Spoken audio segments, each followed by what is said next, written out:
মেয়েরা পোস্ট করে যে পাসপোর্ট তো সবাই হয়, তো টিনের ঘরে কান্না করার চাইতে বিএমডাব্লিউ তো কান্না করা অনেক। এটা সব উপরে ফিটপাট, ভেতরে পুরোটাই সদরঘাট। প্রিয় বোন আমার, আপনার স্বামী হওয়ার যোগ্য সে নয়। যুবকের সন্ধান খোঁজে আসছে সামনে পরিপূর্ণ শীতকাল। যেই যুবকটা 5 ওয়াক্ত নামাজ বা জামাত, ফজর সহ জামাতে আদায় করে মসজিদে এসে, তার চেয়ে উত্তম যুবক আপনার মেয়ের জন্য আর দ্বিতীয় কেউ হতে পারে না। আরে মেয়ের মাকে কি বলবো, সব ভেজাল তো মেয়ের মনের ভেতরে। আমি একটা কথা বলবো, যদি আপনার রাগ না করেন তবে না হয় বলবো না।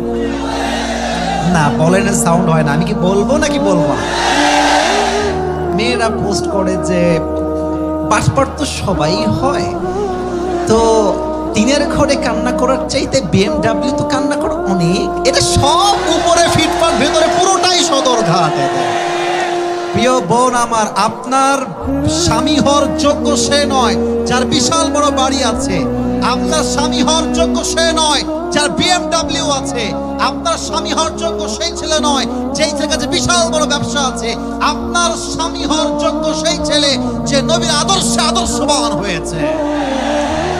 আল্লাহ আমার প্রিয় বোনদেরকে বোঝার তৌফিক দান করে পড়া আমিন। আর আমার প্রিয় বাবারা যারা আপনারা আছেন সামনে অনেকেই বসে আছেন। সামনে শীতকাল আসছে, কম্বল দিয়ে নয়। যুবকদের ঠান্ডা দূর করতে চাইলে চরিত্রবান, নেককার, দিনদার মেয়ে দেখে আপনার মেয়েকে, আপনার ছেলেকে বিয়ে দিয়ে দেন। ধরা খাওয়ার আগে বিয়ে দেন। ধরা খাইয়া বিয়ে দিলে কোনো লাভ হবে না যুবক ভাইরা। অতএব আপনারা যারা বাবারা আছেন, এই যে আপনারা বলেন এই আগে নিজের পায়ে দাঁড়া, তোর ইনকাম কি, ব্যবসা কি, জব কি, চাকরি কি। আপনি বাপ হিসেবে বলবেন যে বাপ তুই বিয়ে কর, 1 বছর 2 বছর বউকে আমি একাই চালাবো ইনশাআল্লাহ। কেন আপনি কথা বলবেন? কথা বলো না, আমাকে আমার কথা বলতে দাও। একদম কথা হবে না। আপনি বাপ হিসেবে কেন বলবেন? আপনি যদি আপনার ছেলেকে রাইট টাইমে বিয়ে না দেন, আপনার ছেলে যত জায়গায় জিনা করবে, যত জায়গায় হারাম প্রেম করবে, প্রত্যেকটা দায়ভার কিয়ামতে আপনাকে বহন করতে হবে। আব্বা জান, রাইট টাইমে আপনার ছেলেকে বিয়ে দেন। আমার প্রত্যেকটা বাবাকে বোঝার তৌফিক দান করুন, পড়া আমিন। যুবকদের জন্য শেষ কথা বলি, আমি তাফসিরে যেতে চাই। এই যে আজকে আমরা স্বাধীন, এই দেশ স্বাধীন করেছে আমাদের ছাত্র ভাইয়েরা, আমাদের যুবক ভাইয়েরা। আপনারা তো আসতে ঠিক বললেন যে ভাইয়েরা কথা ঠিক আছে কিনা বলেন। আমরা আগে দেখেছি যে ওয়াজ মাহফিলে দিন কায়েমের কথা বললে, হক কথা বললে রাজাকার, মৌলবাদী। আপনারা শহীদ আল্লামা দেলোয়ার হোসেন সাইদি হুজুরের নাম শুনেছেন না? এ ভয় পায় নাকি রে এরা? শুনেছেন না আপনারা সবাই? আরে দিল থেকে দোয়া করলেন ওনাকে জান্নাতুল ফেরদাউসের উঁচু উঁচু উঁচু মাকাম নসিব করো, পড়া আমিন। উনি বলতেন যে আমাদেরকে মৌলবাদী বললে আমরা অসন্তুষ্ট হই না, রাগ করি না। কেন রাগ করেন না হুজুর? উনি একটা সুন্দর ব্যাখ্যা দিয়েছেন। উনি বলেন যে এই যে মৌলবাদী, এই শব্দটা আসছে মূল থেকে। খুলনা রূপসার যুগিহাটির ভাইরা, মৌলবাদী আসছে কি থেকে? আমি শুনি নাই, বলেন সবাই কিসে থেকে? মূল। মূল মানে হচ্ছে কোরআন, মূল মানে হচ্ছে হাদিস, মূল মানে হচ্ছে আল্লাহ তাআলা, মূল মানে হচ্ছে তার রাসূল। তো যারা আমাদেরকে গালি দাও মৌলবাদী বলে, তারা হচ্ছে সব আগাবাদী। এবার খুলনা রূপসার ভাইরা বলেন তো, গাছের গোড়ায় শক্তি বেশি না আগায় শক্তি বেশি? গোড়ায় শক্তি বেশি। উনি বলতেন যারা মৌলবাদী বলে গালি দাও তারা থাকো গাছের আগায়, চুপচাপ বসে থাকো, বেশি বাড়াবাড়ি কইরো না। 18 কোটি জনগণ একটা ঝাঁকি দিয়ে মামুর বাড়ি দিল্লি গিয়ে পড়বা, দিল্লি গিয়েই পড়েছে।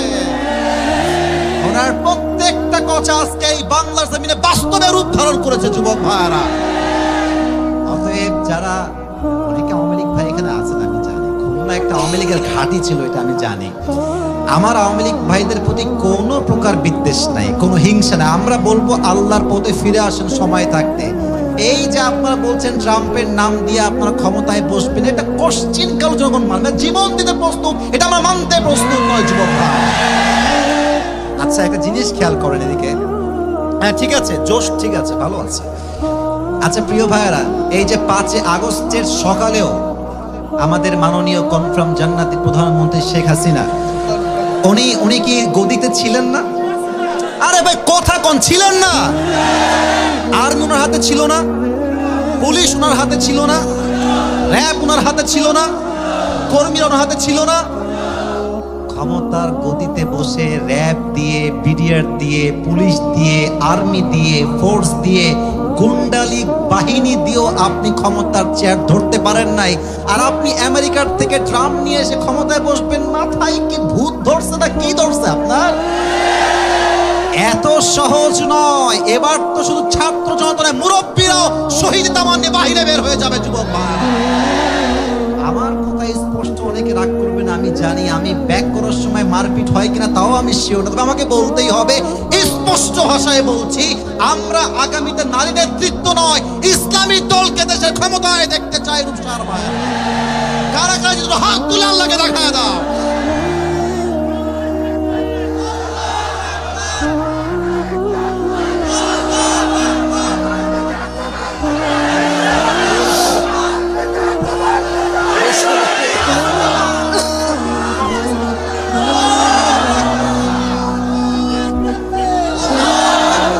সবাই একটা কাশি দেন।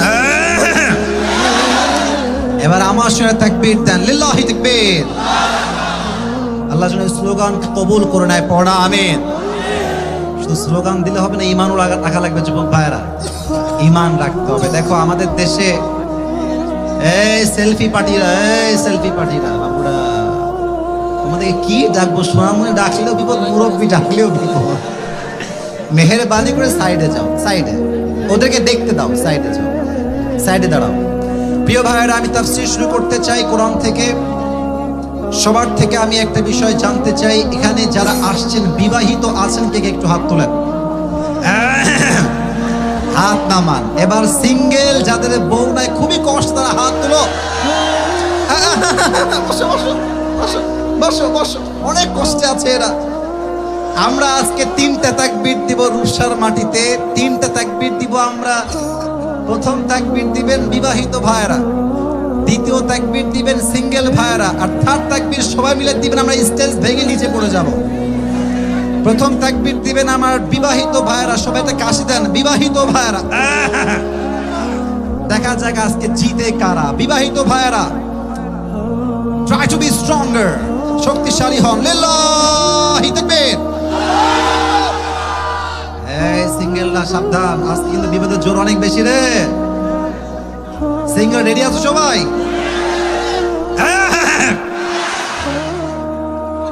লিল্লাহি তাকবীর।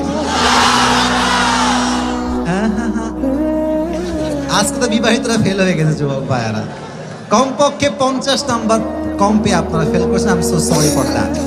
আচ্ছা এবার সবাই কাশি দেন। বাঘের মতো স্লোগান দেবে না, আমরা যে বাঘের বাচ্চা, সিংহের বাচ্চা, গর্জন দিয়ে প্রমাণ করতে হবে। লিল্লাহি তাকবীর। আল কোরআনের আলো, সংসদে যাও। ওকে, লেটস ট্রাই अगेन। আল কোরআনের আলো, আল হাদিসের আলো, কোরআন হাদিস যেখানে, আলেম ওলামা যেখানে, চুগিহাটিবাসী যেখানে, আল্লাহ তাআলা কবুল করুন। সকলেই আমরা মন খুলে পড়ছি আমিন।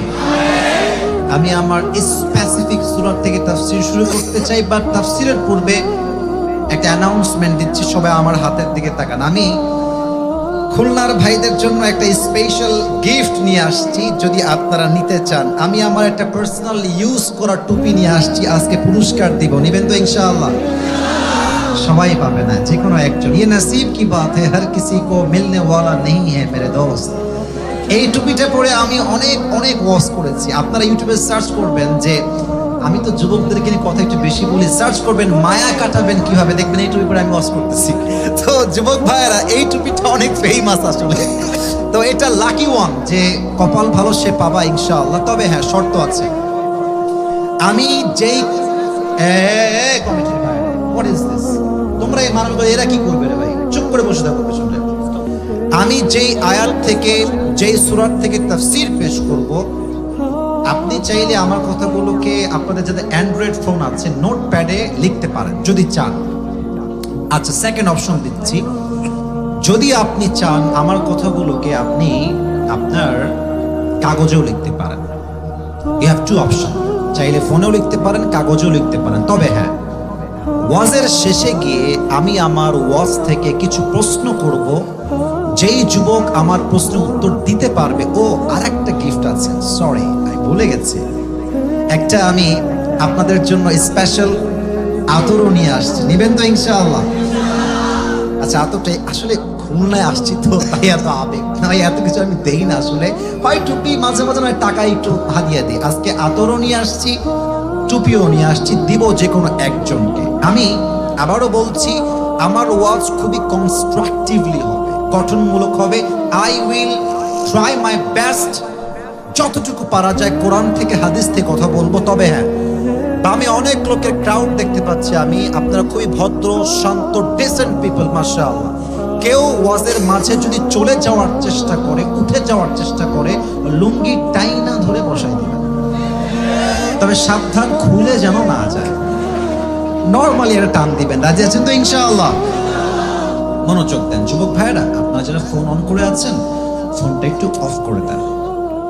কথা ঠিক আছে না ভাই? ফোনটা অফ করে দিলে কি হয়, আপনারা আমাকে তো ইউটিউবে দেখেছেন, ফেসবুকে দেখেছেন আজীবন, আজকে আমাকে ভিডিও করার দিন নয়, আজকে আমাকে সরাসরি দেখার দিন যুবক ভাইরা, ঠিক আছে কিনা বলো?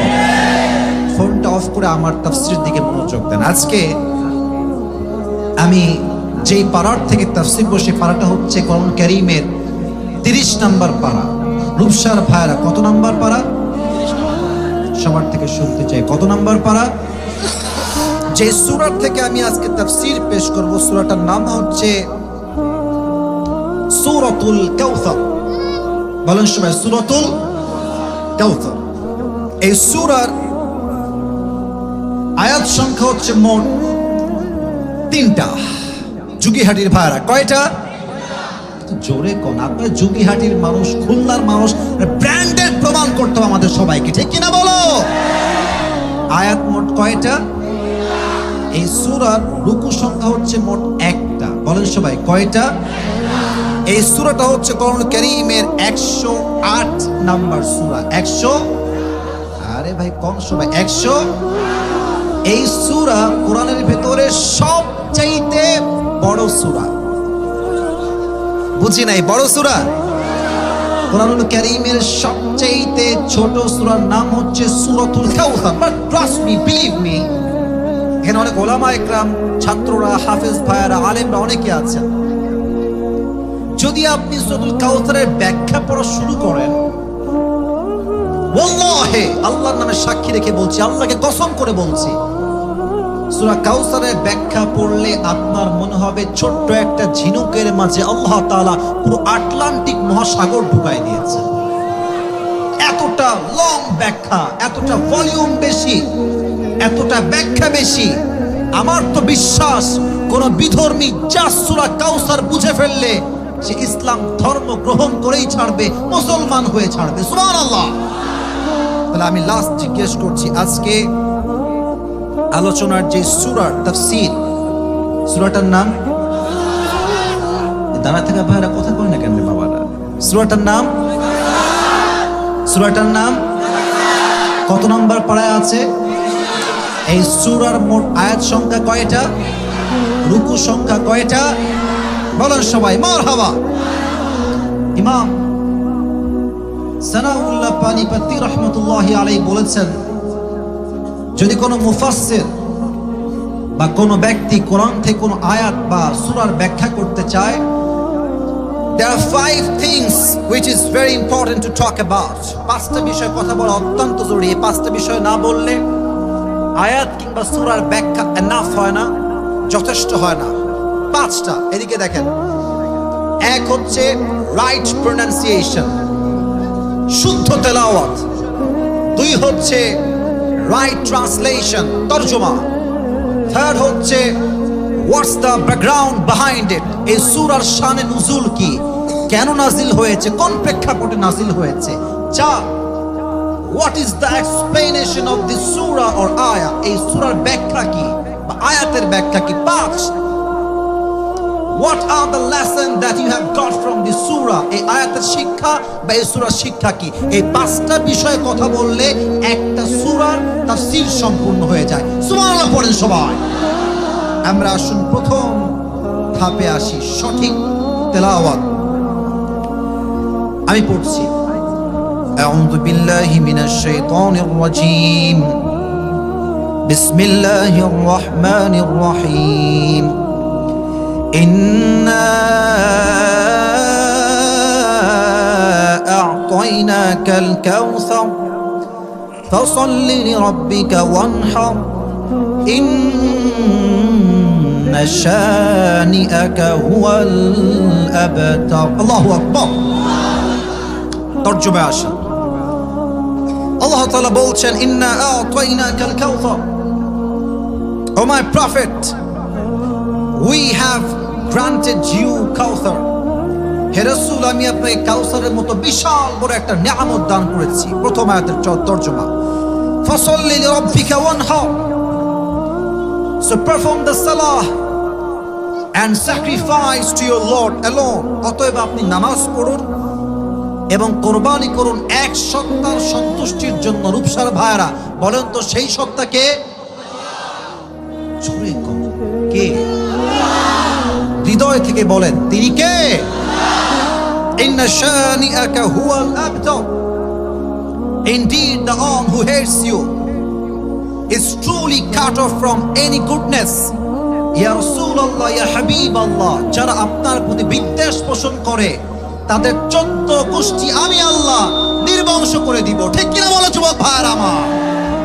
এবার আসুন আমরা শানে নজুলে যাই। এই আয়াত, এই সূরা কখন নাজিল হয়েছে? আচ্ছা, আমার কথাগুলো এখন ফর্মালিটি হিসেবে নয়, দিল থেকে ফিল করে শুনবেন। আমার নিয়ম হচ্ছে 1 ঘন্টার বেশি আমি ওয়াজ করি না কোথাও, বেশিরভাগ সময়ে। গতবার লবণচড়ায় জাস্ট 40 মিনিট ওয়াজ করেছি, পরিস্থিতি এত খারাপ, বেশি লোক ছিল, আমরা শেষ করে ফেলেছি। বাট যেহেতু খুলনার রূপসায় আমি আজকে আসছি, আজকে টাইমের নিয়ম দিয়ে নয়, ভালোবাসার নিয়ম দিয়ে আমাদেরকে ওয়াজ করতে হবে। ঠিক আছে কিনা? যতক্ষণ পর্যন্ত তাফসীর শেষ না হচ্ছে আমি আমার কথার ইতি টানবো না। আর আমার বিশ্বাস যতক্ষণ দোয়া শেষ না হবে একটা যুবক, একটা মুরব্বী আল্লাহর জমিনকে ছাড়তে পারবে না। ঠিক কিনা বলো? সাউন্ড আগে যেটা ছিল দ্যাট ওয়াজ পারফেক্ট সাউন্ড, ওইটাকে নিয়ে আসেন। মাইক অপারেটর কোন দিকে? লেফট সাইডে আপনারা? আগেরটাই as it was before, that was the perfect sound. Please keep it continue. ওইটা রাখেন, ওইটা ঠিক ছিল। সবাই একটা তাকবীর দেন, লিল্লাহি তাকবীর। আমার প্রিয় ভাইরা বলেন তো আমার নবীজির বাবার নাম কি ছিল? মাশাআল্লাহ, মাশাআল্লাহ। আবার নবীজির বাবার নাম কি ছিল?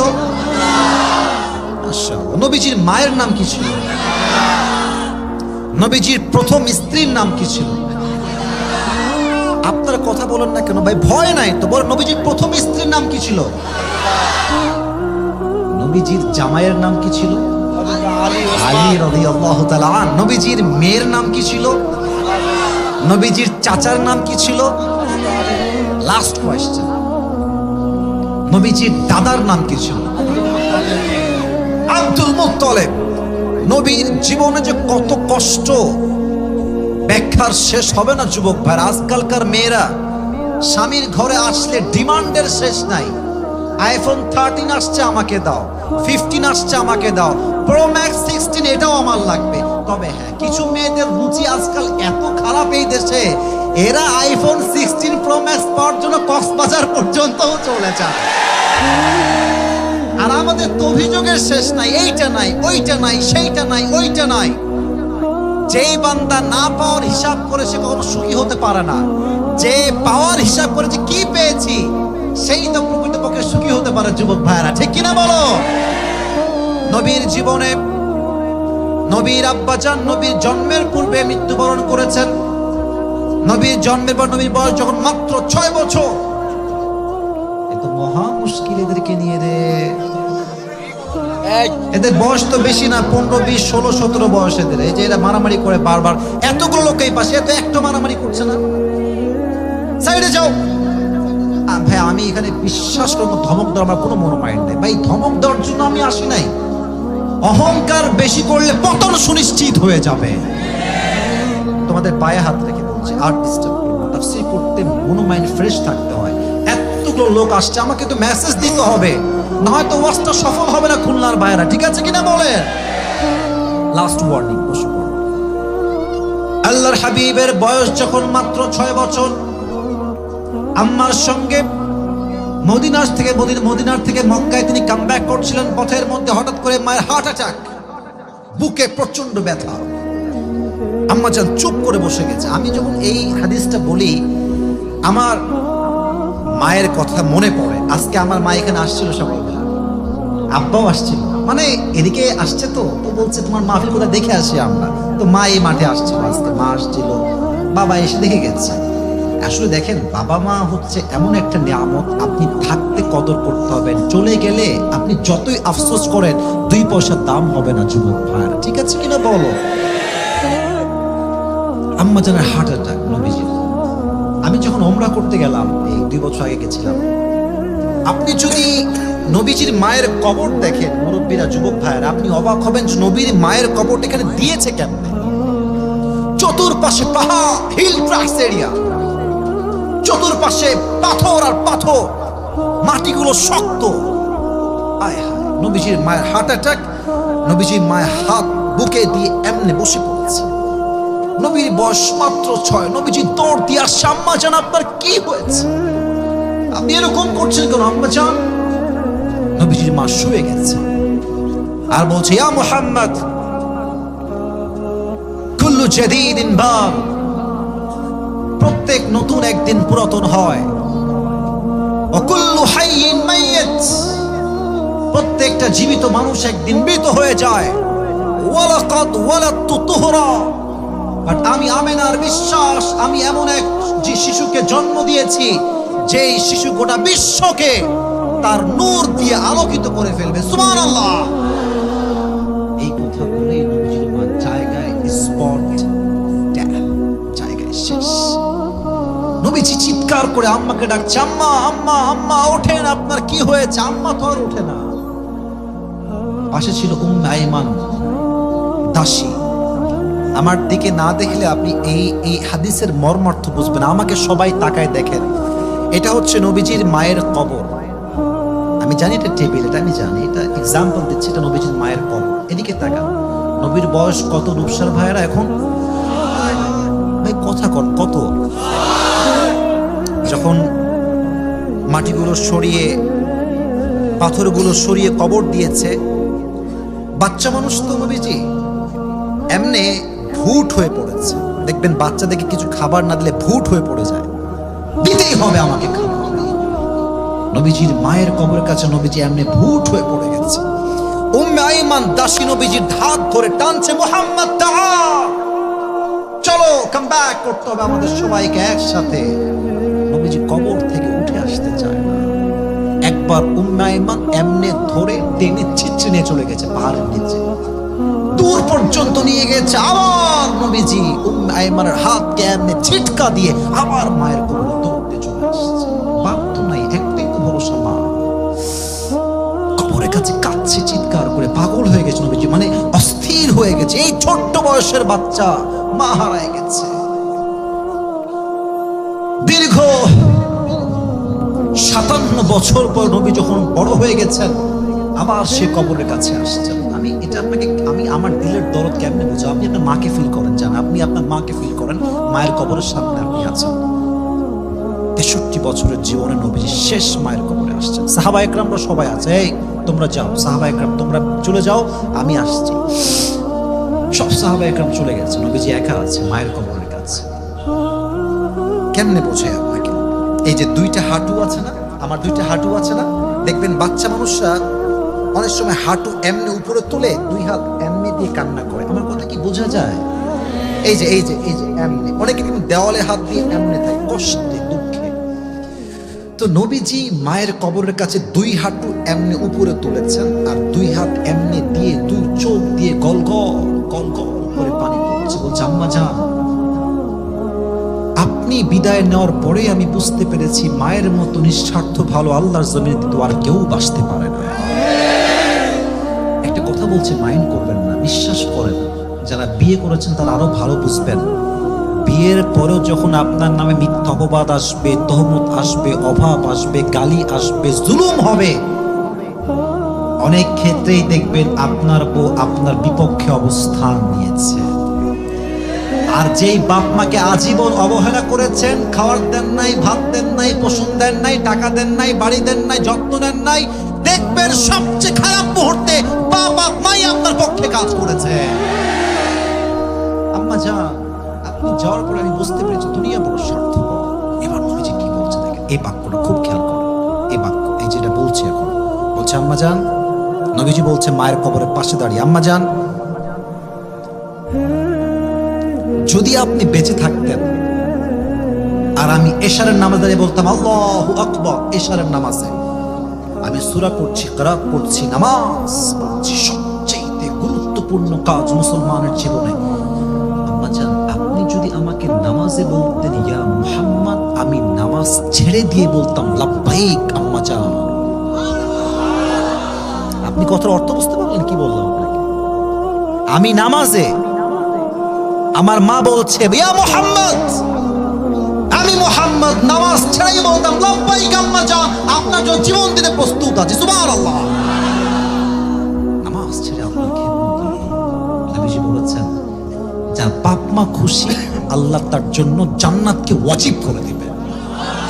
রিদাউ রাব্বি ফি রিদাইল ওয়ালিদাইন ওয়া সাখতু রাব্বি ফি সাখতিল ওয়ালিদাইন। আব্বা আম্মা অসন্তুষ্ট, আল্লাহ অসন্তুষ্ট। আব্বা আম্মা খুশি, স্বয়ং আল্লাহ তাআলাই খুশি, সুবহানাল্লাহ। সেই মা নাই, মায়ের পরে ভরসা আব্দুল মুত্তালিব, দাদা, চাচা আবু তালেব, কেউ নাই। নবীজির একমাত্র প্রথম স্ত্রী আম্মা জান খাদিজা, তিনিও নাই। নবীজি কাবায় এমনি হেলান দিয়ে আছে, মন খারাপ, দুই চোখ দিয়ে পানি পড়ছে। আনাস আসছে, ইয়া রাসূলুল্লাহ, ইয়া হাবিবাল্লাহ, আপনার দুই চোখের কোঠায় পানি কেন? আপনি কান্না করছেন কেন? নবীজি ডাক দিয়ে বলছে, হে আনাস, জন্মের পরে আমার বাপ হারিয়ে গেছে, জন্মের পর মাও হারিয়ে গেছে, নাই আবু তালেব নাই, আব্দুল মুত্তালিব, কেউ নাই। আমার কানে খবর আসছে আম্মার ইবনে ইয়াসির রাদিয়াল্লাহু তাআলা আনহুকে কাফেররা দুই উটে দুই দড়িতে বেঁধেছে, দুই দড়ি, একটা উটে আরেক দড়ি, আরেক উটে আরেক দড়ি, দুই ঠ্যাং বেঁধে দিয়েছে। এক উট দিয়েছে এই দিকে দৌড়, আরেক উট দিয়েছে এই দিকে দৌড়, এমন দৌড় দিয়েছে, দৌড়ের টানে আম্মার ইবনে ইয়াসিরের দুইটা ঠ্যাং এমনি ভেঙে আলাদা হয়ে গেছে। আমার কানে খবর এসেছে খাব্বাব রাদিয়াল্লাহু তাআলা আনহুকে কাফেররা তার পিঠে লোহাকে গরম করে আঙ্গার দিয়ে ছেঁকা দিয়েছে, এমন ভাবে তার পুরো পিঠের গোস্ত ছেঁকার তাপে দমে গেছে, গোস্তগুলো নিচের দিকে দমে গেছে। আমার কানে খবর এসেছে কাফেররা বেলাল রাদিয়াল্লাহু তাআলা আনহুর দুই হাত দুই দিকে পেরেক দিয়ে বেঁধে দিয়েছে। মরুভূমির মাঝে রক্তাক্ত তার দেহ, তার বুকে পাথর দিয়ে দিয়েছে। খাব্বাব, বেলাল সব জুলুমের শিকার। আমার কানে এখন খবর এসেছে সুমাইয়া রাদিয়াল্লাহু তাআলা আনহাকে কাফেররা সবাই মিলে গণধর্ষণ করেছে। নাউজুবিল্লাহ পড়বেন না আপনারা? আরেকবার পড়েন নাউজুবিল্লাহ।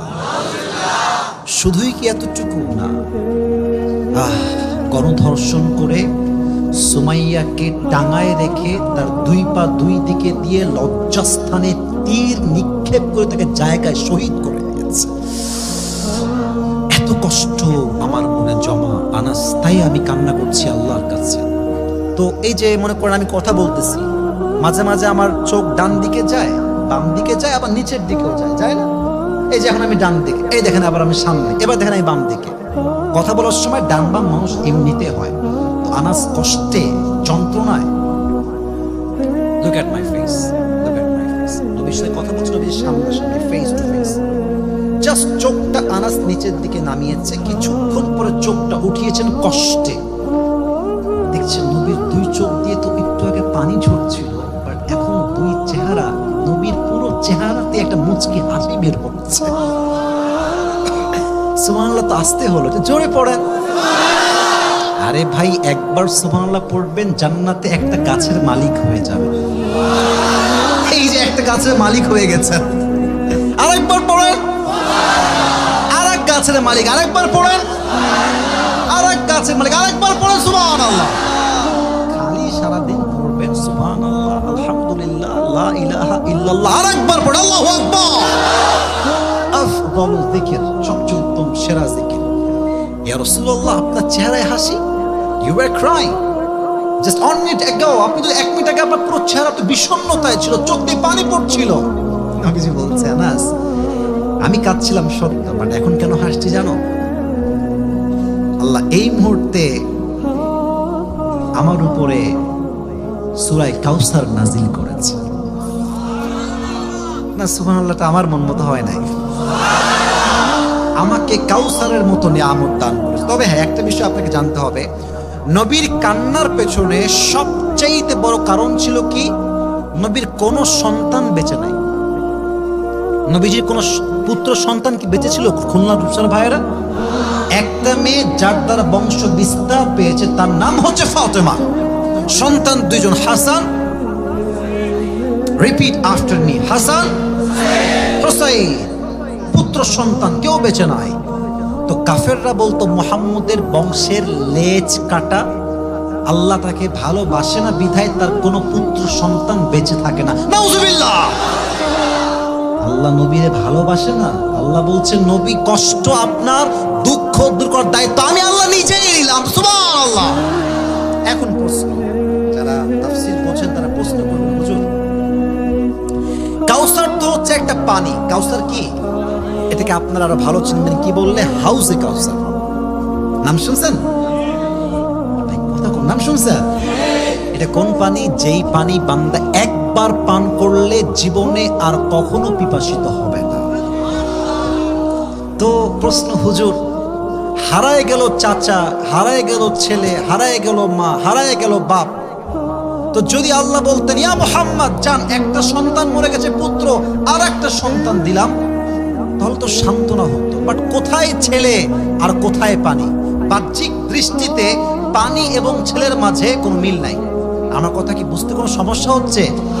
আমি আবারও বলছি, যদি আল্লাহ সন্তান দিতেন, যে আপনার এই ছেলে মারা গেছে, আর এক ছেলে দিলাম, এটা বেঁচে থাকবে, দ্যাট ইজ কনসোলেশন। যে আল্লাহ ঠিক আছে, এক সন্তান নাই, আর এক সন্তান তুমি দিয়েছো, বাট হারিয়ে গিয়েছে সন্তান, আল্লাহ দিচ্ছে পানি। একটা প্রশ্ন রূপসার ভাইয়ের আছে না নাই? এর উত্তর আমি ব্যাখ্যায় পেয়েছি তাফসীরে মোট 4টা। যারা পুরস্কার পেতে চান টুপি এবং আতর, 4টা ব্যাখ্যা খুব ভালো করে শুনবেন। তবে একজন যুবককে চাই যে সিঙ্গেল, দাঁড়িয়ে একটা সেই লেভেলে তাকবীর দিবে। কে আছে? বাঘের বাচ্চা, হ্যাঁ দাও, জোরে দাও।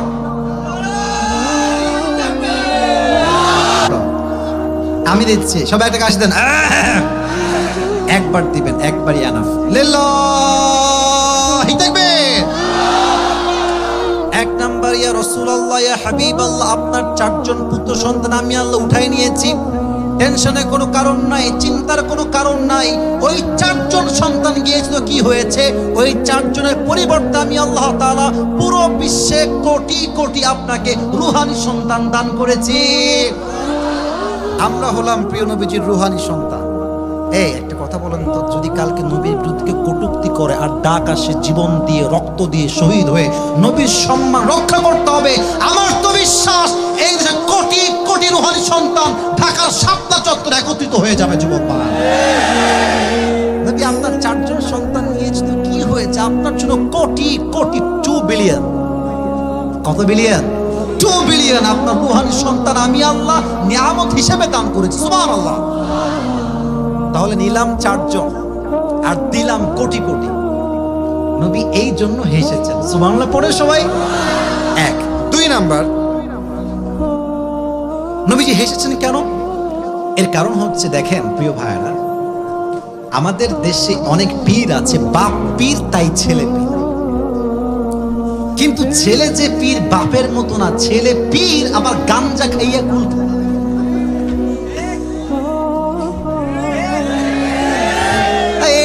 হবে না, জোরে কোন কোনো দিকে আছে কিনা?